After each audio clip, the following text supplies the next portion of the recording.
Bismillahirrahmanirrahim. Assalamualaikum warahmatullahi wabarakatuh. Perkenalkan, saya Tony Jagat Galih, Prodi PAI.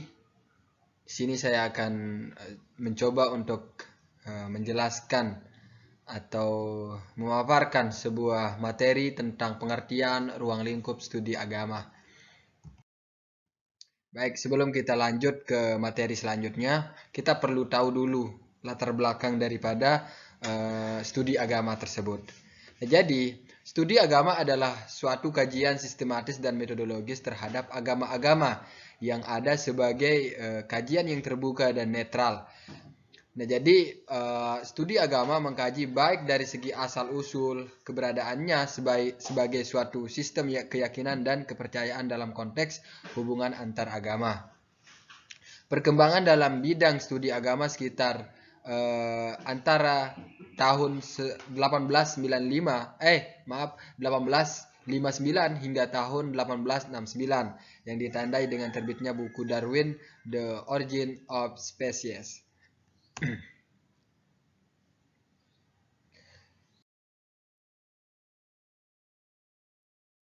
Nah, baik. Jadi kata agama itu sebenarnya berasal dari kata Sanskerta. Jadi yang berarti tidak, dan gama artinya kacau. Nah, jadi ada berasal dari dua kata ya, yang apa? Yaitu yang artinya tidak dan gama artinya kacau. Nah, jadi kalau digabung menjadi agama artinya tidak kacau. Hal ini mengandung pengertian bahwa agama adalah suatu peraturan yang mengatur tentang kehidupan agar tidak kacau. Nah, kemudian di sini bisa kita simpulkan bahwa suatu agama itu ada sebagai pengatur kehidupan bagi manusia supaya kehidupannya itu terarah dan ter apa namanya terarah lah begitu, supaya tidak kacau gitu. Kemudian kalau dalam bahasa Arab, agama itu bisa dikenal dengan sebutan ad-din, ya. Misalkan ad-dinul Islam. Kemudian as-sholatu imaduddin. Salat itu adalah tiang agama. Nah, jadi kalau dalam bahasa Arab itu agama itu bisa dikenal dengan yaitu ad-din. Jadi ad-din itu artinya agama adalah bersifat umum, tidak tertuju kepada salah satu agama. Ia adalah nama untuk setiap kepercayaan yang ada di dunia ini. Jadi tidak tertuju kepada agama Islam, Kristen, Yahudi, dan lain sebagainya. Jadi yang kata ad-din itu bersifat agama yang umum, yang masih universal. Kemudian Harun Nasution mengemukakan 8 definisi untuk agama. Jadi yang pertama, agama itu adalah pengakuan terhadap adanya hubungan manusia dengan kekuatan gaib yang harus dipatuhi. Kemudian yang kedua, pengakuan terhadap adanya kekuatan gaib yang menguasai manusia. Yang ketiga, mengikatkan diri kepada suatu bentuk hidup yang mengandung pengakuan pada suatu sumber yang berada di luar diri manusia dan yang mempengaruhi perbuatan-perbuatan manusia. Yang keempat, kepercayaan kepada sesuatu ikatan gaib yang menimbulkan cara hidup tertentu.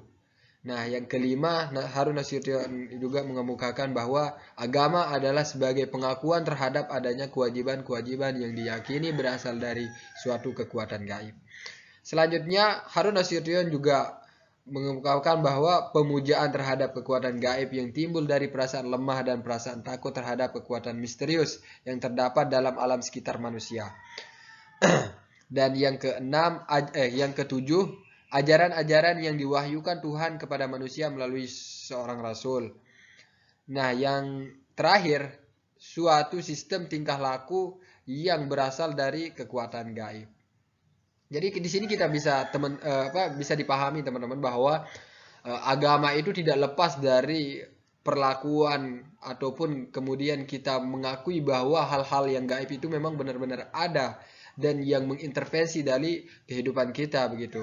Nah, begitu juga dengan agama-agama yang lain, bukan agama Islam. Apa yang dimaksud dengan makhluk gaib ya seperti malaikat, terus jin, dan masih banyak lain gitu.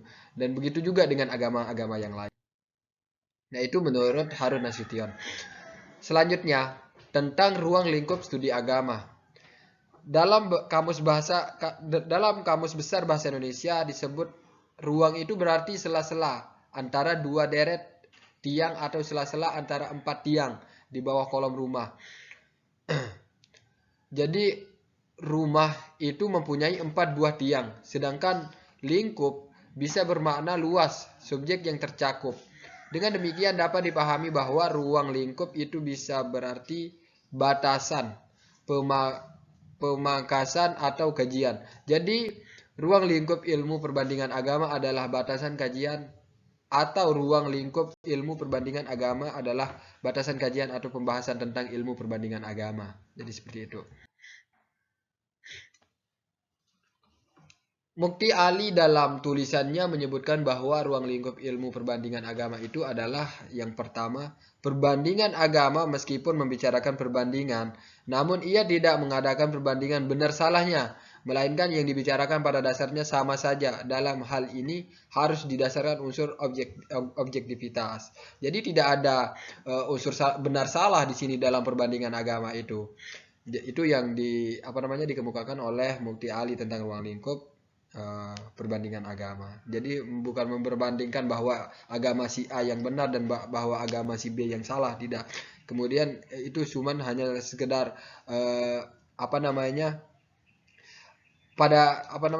yang dibicarakan itu semuanya halnya sama saja, begitu menurut Mukti Ali. Nah, selanjutnya perbandingan agama tidaklah membahas atau membicarakan tentang kebenaran atau ketidakbenaran dari suatu agama yang ia teliti atau pelajari. Dalam hal ini, semua agama dalam pandangan ilmu ini adalah dinilai sama. Pembahasan mengenai kebenaran suatu agama adalah menjadi ruang lingkup pembahasan disiplin ilmu lain seperti teologi atau filsafat agama. Nah, jadi bahwa ilmu perbandingan agama ini tidak punya hak untuk membenarkan bahwa agama ini adalah agama yang paling benar dan agama ini yang salah, tidak. Bahwa di dalam Islam juga agama Islam juga tidak pernah mengatakan bahwa agama Islamlah yang paling benar. Kalau kan dalam Al-Qur'an itu mengatakan firman Allah itu mengatakan bahwa Allah berfirman itu inna dina indallahil Islam. Sesungguhnya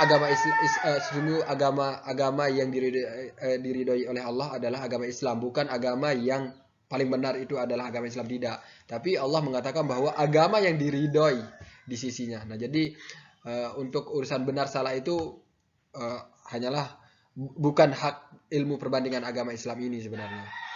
Nah, kemudian Mukti Ali juga berpendapat bahwa ilmu perbandingan agama tidak bertujuan untuk member atau menambah ilmu keimanan seseorang yang menekuninya, sebab ia bukan teolog. Nah, jadi menurut Mukti Ali juga dalam pandangannya, beliau tidak pernah mengatakan bahwa ilmu perbandingan agama itu untuk menambah suatu keimanan daripada suatu orang yang mempelajari ilmu perbandingan agama itu. Nah, selanjutnya yang terakhir, penyelidikan ilmu ini tidak hanya terbatas pada pengumpulan fakta-fakta dan data-data, tetapi juga membicarakan secara luas hal-hal seperti kitab suci, lembaga agama, syariat, dan nilainya.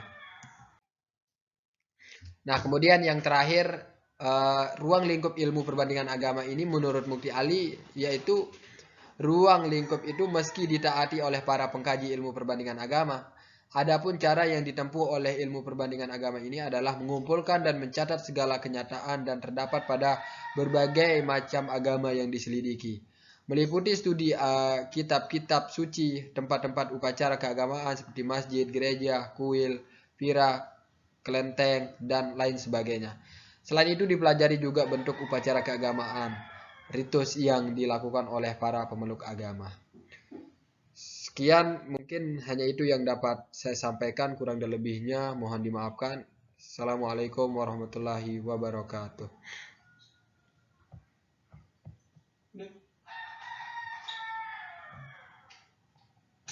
Pik, gimana ini Pik? Stop.